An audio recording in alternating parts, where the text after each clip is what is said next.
অফুরন্ত এক আখের ক্ষেত। এই আখের ক্ষেতের গোলকধাঁধায় সাক্ষী নামে একটি মেয়ে আটকে পড়ে। কোনো এক অদৃশ্য শয়তানি শক্তি তার গর্ভের সন্তানকে হত্যা করতে চায়। সাক্ষী কিভাবে এই পরিস্থিতি থেকে নিজেকে এবং তার সন্তানকে রক্ষা করবে, আর কেনই বা তার সাথে এমনটা হচ্ছে, তা জানবো আজকের হরর থ্রিলার মুভি ছড়ির এক্সপ্লেনেশন থেকে। এই মুভিটি 2021 সালে হিন্দি ভাষায় মুক্তি পায়, যা মারাঠি মুভি লাপাছাপির অফিসিয়াল রিমেক ছিল। তো চলুন শুরু করা যাক আজকের এক্সপ্লেনেশনটি। মুভির শুরুতেই আমরা এক প্রেগনেন্ট মহিলাকে আখের ক্ষেতের মধ্য দিয়ে দৌড়ে যেতে দেখি। মহিলাটিকে দেখে মনে হচ্ছিল সে খুব ভয় পেয়েছে এবং কেউ যেন তার পেছনে আসছে। কিছু দূর যাওয়ার পর ক্ষেতের মাঝে একটি ফাঁকা জায়গায় মহিলাটি পড়ে যায় এবং সেখানে 3টি ছোট ছেলে আসে, যারা ওই মহিলাটিকে একটি ছুরি দিয়ে বলে যে আমরা তোমার বাচ্চার সাথে খেলবো। মহিলাটি আরও কাউকে দেখতে পায় ওখানে, যাকে আমরা স্ক্রিনে দেখতে পাই না। মহিলাটি বাচ্চাগুলোর কাছ থেকে ছুরিটি নেয় আর বলতে থাকে আমার বাচ্চাকে মেরো না, আমার বাচ্চাকে মেরো না। তবে মহিলাটি নিজেকে নিয়ন্ত্রণ করতে না পেরে ওই ছুরি দিয়ে নিজের পেট কেটে ফেলে। এখানেই এই দৃশ্যের শেষ হয়। সিন চলে আসে পরবর্তীতে। আমরা মুভির মেন ক্যারেক্টার সাক্ষীকে দেখতে পাই, যে এখন 8 মাসের প্রেগনেন্ট। সাক্ষী একটি এনজিওতে কাজ করে। সে ওই এনজিওর বাইরে তার হাজব্যান্ড হেমন্তের জন্য অপেক্ষা করছিল। এমন সময় তার চোখে পড়ে মুস্কান নামে একটি মেয়ে সামনে থাকা কিছু বাচ্চা ছেলেদের খেলা দেখছে। সাক্ষী মুস্কানকে তাদের সাথে খেলতে বললে মুস্কান বলে সে মেয়ে, তাই তারা তাকে খেলতে নেবে না। কথাটি শুনে সাক্ষী ওই বাচ্চাগুলিকে ডেকে বুঝিয়ে বললে তারা আবার মুস্কানকে খেলতে নেয়। কিছুক্ষণ বাদে সাক্ষীর হাজব্যান্ড হেমন্ত আসে তার ড্রাইভার কাজালাকে নিয়ে। হেমন্ত সাক্ষীর সাথে কথা বলছিল। এমন সময় দেখা যায় কিছু গুন্ডারা রাস্তার অপর পাশ থেকে হেমন্তকে ইশারায় থ্রেট দিয়ে চলে যায়। হেমন্ত তাদের দেখে কিছুটা ঘাবড়ে যায়, কিন্তু সাক্ষী এগুলো কিছুই লক্ষ্য করে না। এরপর তাদের ড্রাইভার কাজালা তাদেরকে তাদের বাড়ি নিয়ে আসে এবং সাক্ষীর হাতে একটি উপহার দেয় তার হবু সন্তানের জন্য। রাতের বেলা সাক্ষী কাজালার দেওয়া উপহারটি খুললে দেখে সেটি ছিল একটি বাচ্চাদের খেলনা। সাক্ষী এটি দেখে খুব খুশি হয় এবং তারপর সে ঘুমোতে চলে যায়। রাতের বেলা সাক্ষীর হঠাৎ ঘুম ভেঙে যায়। সে কিছু চিৎকার শুনতে পায়, তাই সে তার শোবার ঘর থেকে নিচে নেমে এসে দেখে অনেকগুলি লোক হেমন্তকে মারছে। এখানে আমরা জানতে পারি হেমন্ত তার ব্যবসা শুরু করার জন্য টাকা ধার নিয়েছিল। এই লোকগুলো সেই পাওনা টাকা আদায় করতে এসেছে। হেমন্তকে লোকগুলো মারার পর বলে সে যেন 24 ঘন্টার মধ্যে সমস্ত টাকা ফেরত দিয়ে দেয়, না হলে খুব খারাপ হবে। এইভাবে ধমক দিয়ে লোকগুলো চলে যায়। এরপর সাক্ষী ও হেমন্ত বসে সিদ্ধান্ত নেয় যে তারা কয়েকদিনের জন্য এই শহর থেকে বাইরে কোথাও গিয়ে থাকবে, কারণ এখানে বর্তমানে থাকা তাদের জন্য সেফ নয়। কিছুদিন কোথাও শান্তিতে থেকে তারা টাকা পয়সা জোগাড় করে নিয়ে আবার আসবে। তাদের এই কথা শুনে কাজালা তাদের একটি প্রস্তাব দেয়। কাজালা বলে তারা তাদের গ্রামের বাড়িতে যেতে পারে, যা এখান থেকে অনেকটা দূরে, আর সেখানে এত বেশি জনবসতিও নেই। মাত্র হাতে গোনা 5টা বাড়ি রয়েছে, তার মধ্যে 2টো বাড়ি কাজালাদেরই। সেখানে কদিন শান্তিতে তারা গিয়ে থাকতে পারে। সাক্ষী ও হেমন্ত কাজালার প্রস্তাবে রাজি হয়। ওই দিন রাতেই তারা বেরিয়ে পড়ে কাজালার গ্রামের উদ্দেশ্যে। সারা রাত কেটে যাওয়ার পর তারপরের দিন কিছুটা বেলার দিকে তাদের গাড়ি এসে থামে এক আখ ক্ষেতের সামনে। সেখানে যতদূর চোখ যায় শুধু আখের ক্ষেতই দেখা যাচ্ছিল। কাজালা তাদের আখের ক্ষেতের মধ্যে থাকা একটি সরু রাস্তা দিয়ে এগিয়ে যেতে বলে, আর কাজালা যায় তার গাড়ি পার্ক করতে, কারণ এত সরু রাস্তায় গাড়ি যাবে না। হেমন্ত এবং সাক্ষী ওই আখের ক্ষেতের মধ্য দিয়ে কাজালার বাড়ির উদ্দেশ্যে হাঁটতে শুরু করে। অনেকক্ষণ হাঁটলেও তারা কোনো বাড়ি খুঁজে পায় না। এদিকে সাক্ষীও অনেকটা ক্লান্ত হয়ে পড়েছিল, তাই হেমন্ত তাকে আখের ক্ষেতের মধ্যে এক জায়গায় বসিয়ে দিয়ে একাই যায় কাজালার বাড়ি খুঁজতে। এদিকে সাক্ষী একা বসতে বসতে কখন যেন ঘুমিয়ে পড়ে। তার যখন ঘুম ভাঙে সে দেখে অন্ধকার হয়ে এসেছে, কিন্তু হেমন্ত এখনো আসেনি। তাই সে নিজেই ওই ক্ষেতের মধ্যে হেমন্তকে খুঁজতে থাকে। হেমন্তকে ডাকতে ডাকতে সাক্ষী একটু এগিয়ে গিয়ে একটি বাড়ি দেখতে পায়। সাক্ষী বাড়িটির কাছে গিয়ে হেমন্তকে ডাকতে থাকে, আর সে সেখানে হেমন্তকে দেখতেও পায় এবং হেমন্তের সাথে আরো একজন মধ্যবয়স্কা মহিলাকেও দেখতে পায়, যার নাম ভানুদেবী। এই ভানুদেবী হলো কাজালার স্ত্রী, যে এখানে সাক্ষীর দেখাশোনা করবে। এরপর সিন চলে আসে রাতের বেলা, যেখানে দেখা যায় ভানুদেবী হেমন্ত ও কাজালাকে খেতে দিচ্ছে এবং ভানুদেবীর কথায় বোঝা যায় যে সে খুব পুরনো চিন্তা ভাবনার মানুষ, কারণ তার মতে বাড়ির মহিলাদের সবসময় পুরুষদের পরেই খাবার খেতে হয়। কথাটি শুনে সাক্ষীর মোটেও ভালো লাগে না। সবার খাওয়া দাওয়া হয়ে গেলে সাক্ষী ভানুদেবীকে জিজ্ঞেস করে তারা এই বাড়িতে থাকে কিনা। ভানুদেবী জানায় তারা 10 বছর আগেই এই বাড়ি ছেড়ে অন্য বাড়িতে উঠে গেছে, তবে এখানে তার দেওর যোগেশ্বর থাকতো, যার মৃত্যুর পর এই বাড়ি বন্ধই ছিল। তাদের জন্যই আজকে খুলেছে। খাওয়া দাওয়ার পর ভানুদেবী ও কাজালা সকালে আসার কথা বলে সেখান থেকে চলে যায়। এদিকে হেমন্ত ঘুমিয়ে পড়ে, তবে সাক্ষীর কিছুতেই ঘুম আসছিল না। সে তাদের ঘরের মধ্যে থাকা একটি ছোট জানলার দিকে তাকায়। তার মনে হয় ওই জানলা দিয়ে কেউ যেন তাদের লক্ষ্য করছে। এই এইসব ভাবতে ভাবতে সাক্ষীও ঘুমিয়ে পড়ে। পরের দিন সকালে ঘুম ভাঙতেই সাক্ষী দেখে ভানুদেবী হেমন্তের ক্ষতস্থানগুলিতে হলুদ লাগিয়ে দিচ্ছে। তারপর হেমন্ত যায় কাজালার সাথে তাদের ক্ষেত দেখতে। ভানুদেবী সাক্ষীকে দেখে বুঝতে পারে যে সে কাল রাতে ঠিক করে ঘুমোতে পারেনি। এই ব্যাপারে সাক্ষীকে জিজ্ঞেস করলে সাক্ষী বলে নতুন জায়গার জন্য একটু সমস্যা হচ্ছে, ও তেমন কিছু না। কথাটি শুনে ভানুদেবী বলে ও কিছুদিন থাকার পর অভ্যাস হয়ে যাবে। ভানুদেবীর এই কথা শুনে সাক্ষী বলে, কেন আপনাদের হেমন্ত জানায়নি? আমরা এখানে তো 2-4 দিনের জন্যই এসেছি। সাক্ষী হেমন্তের নাম নিয়ে কথা বলায় ভানুদেবী তাকে অদ্ভুতভাবে দেখে, কারণ এখানে কেউ তাদের স্বামীর নাম নিয়ে কথা বলে না। কিছুক্ষণ বাদে সাক্ষী ঘরের আশেপাশে ঘুরতে ঘুরতে ঘরের পেছনের দিকে থাকা আরেকটি ঘরের সামনে যায়। ঘরটি পুরোপুরি ফাঁকা ছিল এবং ওই ঘরের সামনে দিয়েই একটা সরু রাস্তা আখের ক্ষেতের মধ্যে দিয়ে গেছে। সাক্ষী ওই রাস্তা দিয়ে কিছুটা এগিয়ে গিয়ে একটি পুরনো কুয়ার সামনে পৌঁছায়। সাক্ষী কুয়োতে উঁকি মেরে নিচের দিকে দেখে, কিন্তু অদ্ভুতভাবে তার কোনো প্রতিচ্ছবি কুয়ার জলে দেখা যায় না। এমন সময় হেমন্ত পেছন থেকে এসে সাক্ষীকে চমকে দেয়। হেমন্তের এই আচরণে সাক্ষী হেমন্তের ওপর খুব রেগে যায়। তারপর তারা সেখান থেকে ঘরে চলে আসে। রাতের বেলা হেমন্ত সাক্ষীকে বলতে থাকে সে একদিনের জন্য কাজালার সাথে শহরে যাবে, কারণ পয়সার ব্যবস্থা হয়ে গেছে। সাক্ষীও তার সাথে যেতে চায়, কিন্তু হেমন্ত যেতে মানা করে, কারণ এখন তার সঙ্গে যাওয়া তার জন্য সেফ না। হেমন্তের কথায় সাক্ষী মন খারাপ করে বসেছিল। তখন ভানুদেবী সাক্ষীর কাছে আসে এবং মন খারাপ করতে না বলে, কারণ এতে তার বাচ্চার উপর প্রভাব পড়বে। এরপর ভানুদেবী সাক্ষীর মন ভালো করার জন্য তাকে একটি গল্প বলতে শুরু করে। ভানুদেবী বলতে থাকে, এক গ্রামে একটি বড় গাছে একটি কাক তার পরিবার নিয়ে বেশ আনন্দে থাকতো। একদিন একটি সাপ ওই গাছে আসে এবং সে কাকের সমস্ত ডিম খেয়ে নেয়, যার ফলে কাক খুবই কষ্ট পায়। এরপর একদিন ওই গাছে আরো এক পাখির পরিবার আসে। তাদের দেখে কাক একটি পরিকল্পনা করে। সে তার দেওয়া ডিমগুলো ওই পাখির বাসায় রেখে আসে, আর ওই পাখির ডিম তার বাসায় নিয়ে চলে আসে। এর ফলে সাপ এসে কাকের বাসায় থাকা ডিম খেয়ে নেয়, যার ফলে কাকের দেওয়া আসল ডিমগুলি বেঁচে যায়। এইভাবে কাকটি তার ডিমগুলিকে বাঁচিয়ে রাখতো। আর ভানু এখানেই তার গল্প শেষ করে। এরপর দেখা যায় ভানু ও সাক্ষী দুজনে মিলে খুব ভালো সময় কাটাতে থাকে। ভানুদেবী সাক্ষীর হাতে মেহেন্দি লাগিয়ে দেয়, তার যত্ন নেয়। এইভাবে ভানুদেবী সাক্ষীর মন ভালো করার চেষ্টা করে। রাতের বেলায় ভানু তার ঘর চলে যায়, আর সাক্ষী যখন ঘরের ভেতর আসে আমরা দেখতে পাই একটি ছোট বাচ্চা ওখানে উঁকি দিয়ে চলে যায়, যেটা সাক্ষীর চোখে পড়ে না। সাক্ষী এসে হেমন্তকে বলতে থাকে সে কিছুদিন ভানুদেবীর সাথে এখানে থেকে যেতে পারবে। হেমন্ত শহরে গিয়ে যেন টাকার ব্যবস্থা করে আসে। কথাটি শুনে হেমন্ত খুব খুশি হয়ে যায়। পরের দিন সকালে সাক্ষী ঘুম থেকে উঠে দেখে হেমন্ত তাকে কিছু না বলেই শহরে চলে গেছে। সাক্ষী তার ঘর থেকে বাইরে বেরিয়ে একটি মহিলাকে কাট কাটতে দেখে। এই মহিলাটি হলো সেই মহিলা যাকে আমরা মুভির শুরুতে নিজের পেট কাটতে দেখেছিলাম। কিছুক্ষণ বাদে ভানুদেবী সেখানে আসে। সে ওই মহিলাটিকে জোরে জোরে শব্দ করে কাট কাটার জন্য বকাবকি করে এবং সাক্ষীকে নিয়ে ঘরের ভেতর চলে আসে। ভানুদেবী সাক্ষীকে বলে ওই মহিলাটি হলো তার ছেলে রাজবীরের স্ত্রী রানী। ভানু রানীর ব্যাপারে বলতে থাকে। সে বলে রানী যখন প্রেগনেন্ট ছিল সে এবং রাজবীর দুজনেই তার খুব খেয়াল রাখতো। সে রানীকে বারবার করে বলেছিল রানী যেন ওই আখের ক্ষেতের মধ্যে না যায়। তবে রানী একদিন ওই ক্ষেতের মধ্যে চলে যায়, যার ফলে তার পেটে থাকা বাচ্চাটি নষ্ট হয়ে যায় এবং সেই বাচ্চাটিকে আবার তার পেট কেটে বার করতে হয়। এরপর থেকে রানী কথা বলা বন্ধ করে দিয়েছে, আর রাজবীরও শহরে চলে যায়, আর সে সেখানেই বিয়ে করে নেয়। কিন্তু আমরা এখানে বুঝতে পারি ভানু সাক্ষীকে মিথ্যে কথা বলছে, কারণ মুভির শুরুতে আমরা রানীর সাথে হওয়া ঘটনাটা দেখেছি। কথাগুলো বলতে বলতে ভানুর চোখে জল চলে আসে। তাই দেখে সাক্ষী ভানুকে সান্ত্বনা দিয়ে বলে যে দুঃখ পেতে না। সাক্ষী বলে সে এবং তার হবু সন্তান তো তাদের নিজেদেরই। সাক্ষীর এই কথা শুনে ভানু খুব খুশি হয়। রাতের বেলা ভানু সাক্ষীকে বলে যে সে কিছুক্ষণের জন্য তার ঘরে যাচ্ছে। ঘরের কিছু কাজকর্ম সেরে সে আবার এখানে আসবে, কারণ আজকে রাতে সে সাক্ষীর সাথে থাকবে। ভানু চলে যেতেই একটা ছোট বাচ্চা এসে দরজায় আওয়াজ করে। সাক্ষী বাচ্চাটিকে তার নাম জিজ্ঞেস করে, কিন্তু তখনই আরো একটি বাচ্চা অন্য দরজায় আওয়াজ করতে থাকে। তখনই আমরা দেখতে পাই ঘরের মধ্যে 3টি বাচ্চাকে এদিক ওদিক দৌড়াদৌড়ি করে খেলতে। তাদের খেলতে দেখে সাক্ষী ভীষণ খুশি হয়, কারণ সে বাচ্চাদের খুব পছন্দ করে। সাক্ষী ওই বাচ্চাদের দিকে যায়। বাচ্চাগুলি লুকিয়ে পড়ায় সাক্ষী মনে করে বাচ্চাগুলি তার সাথে খেলছে, তাই সেও তাদের পেছন পেছন যায়। বাচ্চাগুলি ঘরের পেছন দিকটায় চলে যায়, সাক্ষীও তাদের সাথে ওখানেই যায়। কিন্তু তখন ভানুদেবী সেখানে চলে আসে এবং সাক্ষীকে নিয়ে ঘরের মধ্যে যায়। ভানুদেবী সাক্ষীকে জিজ্ঞেস করে সে ওখানে কেন গেছিল। সাক্ষী ভানুদেবীকে ওই বাচ্চাগুলোর কথা বলে। বাচ্চাদের কথা শুনে ভানুদেবী খুব অস্বস্তি প্রকাশ করে। সে সাক্ষীকে বলে ওই বাচ্চাদের থেকে দূরে থাকতে।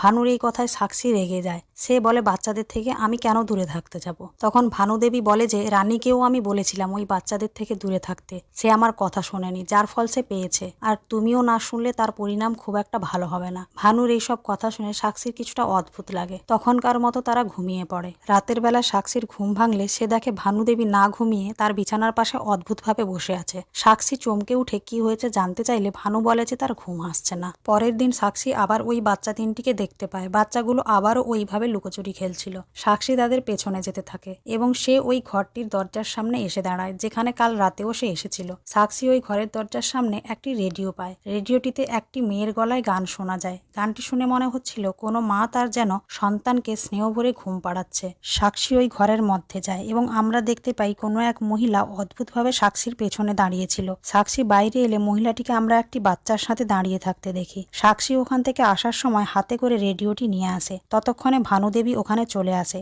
সে আবারও সাক্ষীকে ওই বাচ্চাগুলো থেকে দূরে থাকার কথা বলে আর সাক্ষীর হাতে থাকা রেডিও আক্ষেতের দিকে ছুঁড়ে ফেলে। ভানুর এই ব্যবহারে সাক্ষী কিছুটা বিরক্ত হয়ে বলে সে ওই বাচ্চাদের থেকে দূরে থাকবে না। এই ব্যাপারটা নিয়ে সাক্ষী ও ভানুদেবীর মধ্যে অনেক কথা কাটাকাটি হয়। সাক্ষী ভানুদেবীর এই ব্যবহারে রেগে যায় এবং ঘরের দরজা বন্ধ করে দিয়ে বসে থাকে। এরপর রাতের বেলায় হেমন্ত শহর থেকে ফিরে এলে ভানুদেবী তার কাছে নালিশ করে যে সে সাক্ষীর খুব খেয়াল রাখছিল, তবুও সাক্ষী তার সাথে খারাপ ব্যবহার করেছে। কথাটি শুনে হেমন্ত সাক্ষীকে বলে ভানুদেবীর কাছে ক্ষমা চাইতে। সাক্ষী তাকে সমস্তটা বলতে চাইলেও হেমন্ত তার কোনো কথা শোনে না। সাক্ষী তখনকার মতো ভানুদেবীর কাছে ক্ষমা চেয়ে নেয়। ভানুদেবী সেখান থেকে চলে গেলে সাক্ষী হেমন্তকে বলতে থাকে যে ভানুদেবী মনে হয় তাদের বাচ্চার উপর হিংসে করছে, কারণ তার নিজের বৌমারই বাচ্চা নষ্ট হয়ে গেছে আর সে কখনো মা হতে পারবে না। সাক্ষী হেমন্তকে এখান থেকে চলে যাওয়ার কথা বলে। সাক্ষীর কথা শুনে হেমন্ত রাজি হয়। তারা তখনই ওখান থেকে যাওয়ার জন্য বেরিয়ে পড়ে। তারা যেই ব্যাগপত্র নিয়ে ঘর থেকে বাইরে বেরিয়েছে অমনি কাজলা একটা লাঠি দিয়ে হেমন্তের মাথায় আঘাত করে এবং হেমন্তকে অজ্ঞান করে দেয়। আর ভানুদেবীও সাক্ষীকে কিছু একটা শুঁকিয়ে অজ্ঞান করে ফেলে। সাক্ষীর যখন জ্ঞান ফেরে সে দেখে নিজেকে একটি যজ্ঞের কুণ্ডের সামনে বসে থাকতে আর এক তান্ত্রিক কিছু মন্ত্র উচ্চারণ করে তার উপর ক্রিয়া করছিল। সেখানে ভানুদেবীও উপস্থিত ছিল। এই সমস্ত কিছু দেখে সাক্ষী আবার অজ্ঞান হয়ে যায়। পরের দৃশ্যতে আমরা দেখতে পাই ভানুদেবী সাক্ষীকে তার ঘরে এনে তার হাত বেঁধে দেয় এবং সাক্ষীকে সে তার অতীতের কিছু কথা বলতে শুরু করে। সে বলে রাজবীর বাদেও তার আরো 3টি ছোট ছোট ছেলে ছিল। রাজবীর তার বড় সন্তান। একদিন তার দেওর যোগেশ্বরের বিয়ে হয়। ভানুদেবীর মতে যোগেশ্বরের স্ত্রী সুনয়নী একটা ডাইনি ছিল, কারণ সে তার 3টে ছোট বাচ্চাকে বশ করে রেখেছিল। বিয়ের পর থেকেই সুনয়নী বাচ্চাগুলোকে আগলে রাখতো আর বাচ্চাগুলিও সুনয়নীর কাছেই সারাদিনের বেশিরভাগ সময় কাটাতো। এইসব ব্যাপারে ভানুদেবী একদিন যোগেশ্বরের কাছে সব বলে এবং তার বউকে বোঝাতে বলে। যোগেশ্বর সুনয়নীকে এ ব্যাপারে বললে তাদের মধ্যে এই নিয়ে ঝগড়াঝাটি শুরু হয়। এই ঝগড়া হতে হতে সুনয়নী যোগেশ্বরকে ছুরি দিয়ে কেটে মেরে ফেলে এবং নিজেও তার নিজের পেট কেটে নিয়ে কুয়াতে লাফিয়ে পড়ে। এরপর তার ওই 3টে ছোট বাচ্চাও কুয়াতে লাফিয়ে মারা যায়। এখানে বোঝা যায় যে সাক্ষী যে 3টি ছোট বাচ্চাকে দেখতে পাচ্ছিল তারা ভানুদেবীরই মারা যাওয়া সন্তান ছিল। কিছুদিন পর ভানুদেবী তার বড় ছেলে রাজবীরের বিয়ে দেয় রানীর সাথে। রানী যখন 8 মাসের প্রেগনেন্ট ছিল তখন ওই সুনয়নীর কালো ছায়া রানীর ওপর পড়ে আর তার পেটের বাচ্চা মারা যায়। এরপর ভানুদেবী রাজবীরের আরো 2বার বিয়ে দেয়, কিন্তু তাদের পরিণতিও রানীর মতোই হয় এবং বাচ্চা সমেত রাজবীরের আরো 2টি বউও মারা যায়। এরপর রাজবীর আবারও বিয়ে করে। সে এখন শহরে আছে। এই ঘর থেকে সুনয়নীর কুপ্রভাব মেটানোর জন্য তারা এক তান্ত্রিকের সাহায্য নেয়। তান্ত্রিক তাদের জানায় যে কোনো প্রেগনেন্ট মহিলা যদি 8 মাস গর্ভবতী থাকা অবস্থায় এই বাড়িতে 3 দিন ও 3 রাত কাটায় তাহলে তাদের বাড়ি থেকে এই অভিশাপটি চলে যাবে। ভানুদেবী সাক্ষীকে আরও জানায় যে সে এই 3 দিনে রেডিওতে বাজা ওই গানটি যেন না গায়, কারণ এই গানটি সুনয়নী তার বাচ্চাদেরকে শোনাতো। এইসব কথা শুনে সাক্ষী আবারও অজ্ঞান হয়ে যায়। আর ভানুদেবী সেখান থেকে চলে গেলে আমরা দেখতে পাই কোনো এক শয়তানি হাত এসে সাক্ষীর পেটে হাত দেয়। পরের দিন সাক্ষীর যখন ঘুম ভাঙে সে দেখে তার পেটে এক ভয়ানক হাতের ছাপ রয়েছে। সাক্ষী কোনো রকম ওখান থেকে নিজেকে ছাড়িয়ে হেমন্তকে খুঁজতে খুঁজতে পেছনের ওই ঘরের কাছে এসে পৌঁছায়। সে আবার ওই রেডিওটি দেখতে পায় যাতে সুনয়নীর গাওয়া গান বাজছিল। সাক্ষী কিছুটা ভয় পায়। সে ঘরের মধ্যে যেতেই আবারও সেই 3টে বাচ্চাকে দেখতে পায়। ওই বাচ্চাগুলো সাক্ষীকে বলতে থাকে তারা তার পেটে থাকা বাচ্চাকে নিয়ে যাবে আর তারা সবকিছু ঠিক করে দেবে। সাক্ষী সুনয়নীর আওয়াজ পায় আর বাচ্চাগুলোও উধাও হয়ে যায়। সাক্ষী ঘর থেকে বেরিয়ে আক্ষেতের ওই রাস্তাতে আসতেই আবারও সুনয়নী ও 3টি বাচ্চাদের দেখতে পায়। তাদের দেখে মনে হচ্ছিল তারা যেন জীবিত হয়ে উঠেছে। ওই বাচ্চাগুলি আবারও সাক্ষীর সাথে লুকোচুরি খেলতে থাকে। সাক্ষী তাদের পেছন পেছন গিয়ে পৌঁছে যায় সেই কুয়াটির কাছে, যেখানে সে সুনয়নী ও ওই বাচ্চাদের একসাথে কুয়াতে লাফ দিতে দেখে। সাক্ষী এই ঘটনাটি দেখে ভয় পেয়ে যায় এবং তখন তার ভানুদেবীর কথা মনে পড়ে। ভানুদেবী তাকে বলেছিল আগামী 3 দিন এখানে যা দেখবে সবই অবাস্তব। সাক্ষী নিজের মনকে সান্ত্বনা দিয়ে কিছুটা সাহস জোগাড় করে ওই আঁক্ষেত থেকে বেরোনোর চেষ্টা করতে থাকে। শত চেষ্টা করেও সে এখান থেকে বেরোনোর রাস্তা খুঁজে পাচ্ছিল না। রাস্তা খুঁজতে খুঁজতে সন্ধ্যা হয়ে যায়। সে তাই বাধ্য হয়ে ওই বাড়ির দিকে যেতে থাকে। বাড়ির দিকে যেতে যেতে সে কাজালা ও ভানুর আওয়াজ পায়, যারা সাক্ষীকে সাক্ষীকে খুঁজছিল। সাক্ষী তাই ভয় পেয়ে সুনয়নীর ঘরে লুকিয়ে পড়ে। এদিকে দেখা যায় সাক্ষীর পাশে প্রেগন্যান্ট সুনয়নীকে বসে থাকতে। কিছুক্ষণ বাদে দেখা যায় রাজবীর, কাজলা, ভানু এসে সাক্ষীর গায়ে আগুন লাগিয়ে দেয়। সাক্ষী প্রথমে ভয়ে চিৎকার করলেও পরে বুঝতে পারে এটা তার ভ্রম ছিল। এই সব করে সুনয়নী তাকে ভয় দেখাচ্ছে। সাক্ষী সেখান থেকে বেরিয়ে এসে একটি লণ্ঠনের আলো দিয়ে তার ওড়নাতে ওখান থেকে বেরোনোর জন্য ম্যাপ বানাতে থাকে, কিন্তু সে ঘুরে ফিরে এক জায়গাতেই এসে পৌঁছাচ্ছিল। তার এই প্ল্যানটিও ফেল হয়। সাক্ষী এতক্ষণে খুব ভেঙে পড়েছিল। সে রাতের বেলা ওই ক্ষেতের মধ্যেই ঘুমিয়ে পড়ে। সকালে ঘুম ভাঙতে সে ওই বাড়ির দিকে ফিরে আসে আর খাবার খুঁজতে থাকে, কারণ তার খুব খিদে পেয়েছিল। না খেলে হয়তো তার বাচ্চার ক্ষতি হতে পারে। অনেক খোঁজাখুঁজি পর সে দানা জাতীয় কিছু খুঁজে পায়। ওটাই খেয়ে সে জল খেয়ে নেয়। এরপর সাক্ষী আবার ওই 3টি বাচ্চা এবং সুনয়নীকে এক জায়গায় বসে থাকতে দেখে, যেখানে সুনয়নী প্রেগনেন্ট অবস্থায় ছিল। সুনয়নী ওই 3টি বাচ্চাকে বলতে থাকে তার পেটে একটি মেয়ে বাচ্চা আছে, তাই সে খুব খুশি। বাচ্চাগুলো তার কথা শুনে খুব খুশি হয়। মেয়ে বাচ্চার কথা শুনে ভানুদেবী সেখানে এসে সুনয়নীকে বকাবকি করতে থাকে। ভানুদেবী এই সমস্ত কথা তার দেওর যোগেশ্বরকে বললে যোগেশ্বরও এসে সুনয়নীকে মারতে থাকে। এরপর ওই ছোট বাচ্চা 3টি একটি ছুরি এনে দেয় সুনয়নীকে, যাতে সুনয়নী নিজেকে বাঁচাতে পারে। সুনয়নী যোগেশ্বরকে ছুরি দেখিয়ে কাঁদতে কাঁদতে বলতে থাকে সে যেন তার মেয়েকে ছেড়ে দেয়। যোগেশ্বর এই দেখে আরো বেশি রেগে যায় এবং সে সুনয়নীকে আবারও মারতে থাকে। এই সময় বাচ্চাগুলি যোগেশ্বরের পা ধরে টানতে থাকলে যোগেশ্বর সুনয়নীর হাতে থাকা ছুরির ওপর পড়ে যায় এবং সেখানেই তার মৃত্যু হয়। আর তখনই ভানুদেবী সেখানে আসে ও যোগেশ্বরের মৃত্যুর জন্য সুনয়নীকে দোষ দিতে থাকে। সুনয়নী কাঁদতে কাঁদতে বলে সে কিছুই করেনি, এই সমস্ত কিছু একটা দুর্ঘটনা মাত্র। এরপর ওখানেই আমরা রানী সহ রাজবীরের আরো বাকি স্ত্রীদের দেখতে পাই, যাদেরকে সুনয়নী তার হাতে থাকা ছুরি দেয় আর সেটা দিয়ে তারা তাদের পেট কেটে ফেলে। এরপর সুনয়নী সাক্ষীকেও তার হাতে থাকা ছুরিটি দিতে গেলে সাক্ষী কেঁদে বলে যে সে তার বাচ্চাকে মারতে পারবে না। আর তখনই এই সমস্ত কিছু ওখান থেকে উধাও হয়ে যায়। সাক্ষী রাতের বেলা তার ঘরের মধ্যে ঘুমানোর চেষ্টা করছিল। এমন সময় সে দেখতে পায় পেছনের ঘরটিতে আগুন জ্বলছে। সে চিৎকার করে কাঁদতে কাঁদতে বলতে থাকে সুনয়নীকে ছেড়ে দাও, সে কিছু করেনি। এমন সময় সাক্ষী নিজেও অনুভব করে যে সেও জ্বলছে এবং তার পেটের যন্ত্রণা শুরু হয়। সে মাটিতে পড়ে যায় আর চিৎকার করতে থাকে।